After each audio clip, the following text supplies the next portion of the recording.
Hi, welcome back to another collective worship. Knock knock. Who's there? Sadie. Sadie who?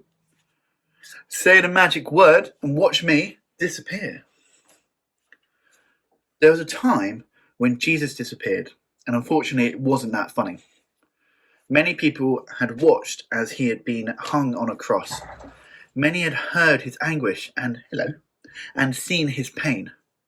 Many had seen him die, and they'd seen him taken down by these guards and carried to a burial grave.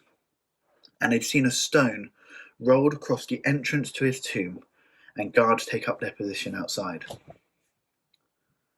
However, the next day, when Mary came early to the tomb to anoint Jesus' body, they discovered that he had disappeared.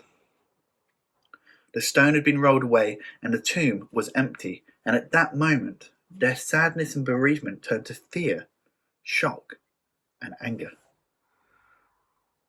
Mary wandered the garden in tears until a gardener asked her why she was crying. Mary said, "Someone has taken Jesus' body and we don't know where they've laid him." And Mary wasn't the only one to be struggling to understand Jesus' disappearance. The Roman guards were called to their boss, the centurion, to give their account. "What do you mean it's disappeared? Dead bodies don't just disappear." Suddenly, Mary realized that the gardener that she had been talking to was actually Jesus. She immediately rushed down the road to share her news with some of the followers of Jesus. When Peter opened the door to her urgent knocking, Mary explained what had just happened. Peter was really confused, but he ran to the tomb to see for himself.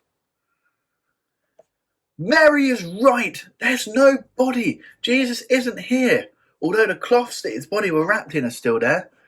Even the cloth that covered his head is all neatly folded." Later, the disciples were all together in an upstairs room, trying to come to terms with the news, when there was a knock at the door. Knock knock. Who's there? Lettuce. Lettuce who? "Let us in, it's cold out here." Actually, that's just a bit of a joke, because Jesus didn't knock on the door and ask to come in. Instead, the disciples were sitting in the room mulling over the day's events when Jesus just appeared. Right there among them. He didn't need to knock. He had risen from the dead, and he had a different body now. He had come to be with the disciples and to comfort them. Can you imagine how surprised Jesus' friends would have been? He was really alive again. He'd risen from the dead. Jesus coming back to life is called the resurrection. It's a central Christian belief. Christians believe that Jesus died on the cross and then came back to life. And on Good Friday, they remember his death. And on Easter Sunday, we celebrate his return. Christians also believe that Jesus didn't die again, but went back to heaven alive, which means that he is always there for us to talk to anytime through prayer.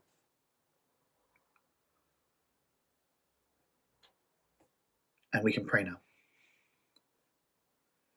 Dear God, thank you that Jesus came back to life and is alive today. Thank you that your promise always bears answer to us. And thank you that you're always near us. Help us to remember that we can talk to you at any time of the day or night. You are always there to listen to us. Amen. I'll see you very soon. I look forward to being back in the school, and I hope that you enjoy your Easter week.